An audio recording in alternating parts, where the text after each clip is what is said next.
It's both, and it's been something that we have known of for a long time. And it would shock you to see what we get from the airlines when we request a flight manifest. So they, of course, obtain information for booking purposes and for understanding, exactly what price that seat, and they can tell you what price, how much anybody paid for that specific seat. So the information is being collected for a different purpose. And when we need that information to find out who's around, all they know is it's somebody who paid $66 for that seat.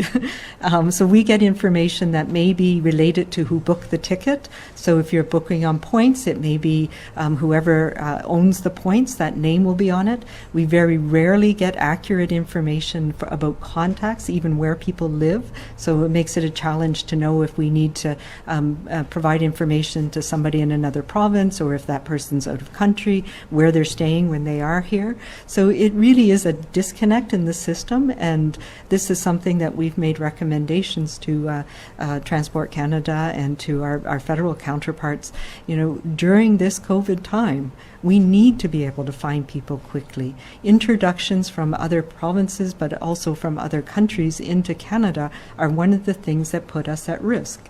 And so we need to have a system that allows us to identify people rapidly. Or we need to have a system that everybody, like they're doing in China right now, spends 2 weeks in a quarantine hotel after you arrive.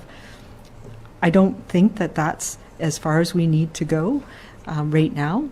We'll see.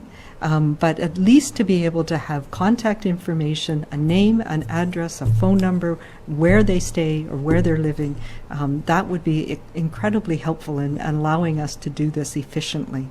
We do now, we were trying to contact trace early on in March and April, every single person who came in, because we knew it was introductions that were coming. And it took days sometimes for us to be able to get information that was usable.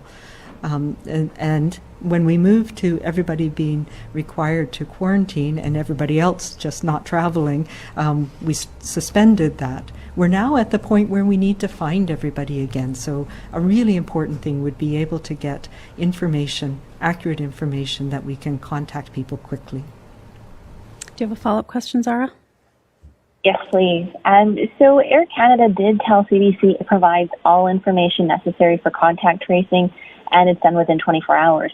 So specifically, it said the BC government has not requested a flight manifest since March and only recently started asking for seat numbers.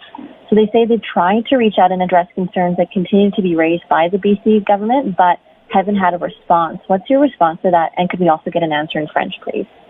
Well, I can tell you that they may think they provide information, but I can show you the sheets that we get. And yes, as I said, we stopped requesting flight manifests, and the BC Centre for Disease Control does this on a coordinated basis on behalf of my office. We have requested flight manifests, and even in March when we were trying to get them, it took days to get them. Also, you had to connect with different information, so it does not provide the information we need to find people quickly, and that's an ongoing thing. It's not just Air Canada, it's every airline. It's something that's a challenge around the world.